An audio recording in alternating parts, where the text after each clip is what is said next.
Okay, just doing some little tests on the Model T coils here, and we cleaned them up and got them buzzing. So let me show you.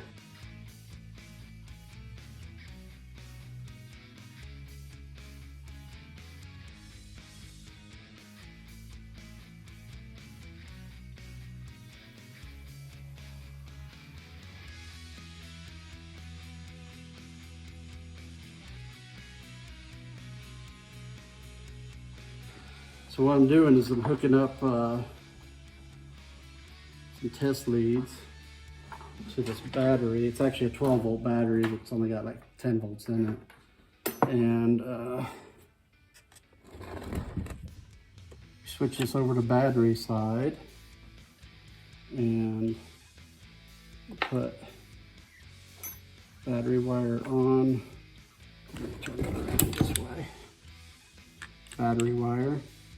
And then what you do is you can ground it, and this is vibrating, and what you can do is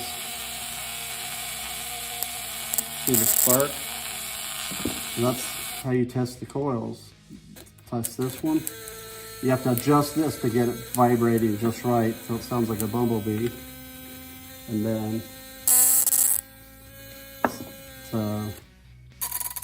this one, we had to clean the points up on these, and that was 3. Take that spark out. Look at that. That's a strong coil. The 2 end ones are replacement coils that I guess my dad bought back in the 50s when he restored the car. And the 2 center ones are original Fords, and it actually has Ford script written on it. And on the front here, you got battery, and you switch it. This is off, and this is magneto.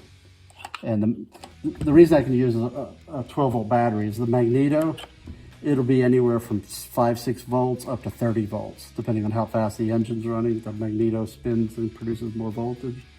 So using a 12 volt battery isn't going to hurt these things.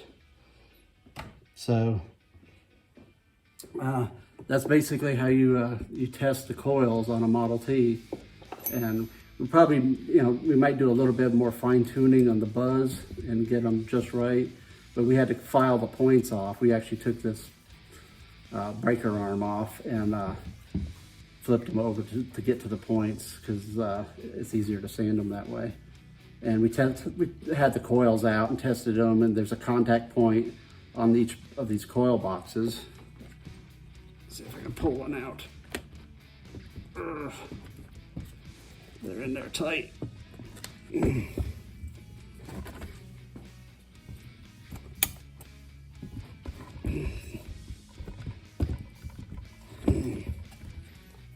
Another one, maybe this will come out easier. There we go. So you can see on this side, there's 2 contacts that contact here to there. There's a ground in the bottom of the box, and that's how they, and this is just wood. And the coil and the wire is filled inside with insulating, sometimes wax, sometimes some kind of polymer. So that's basically a Model T coil. All right, everybody, take care.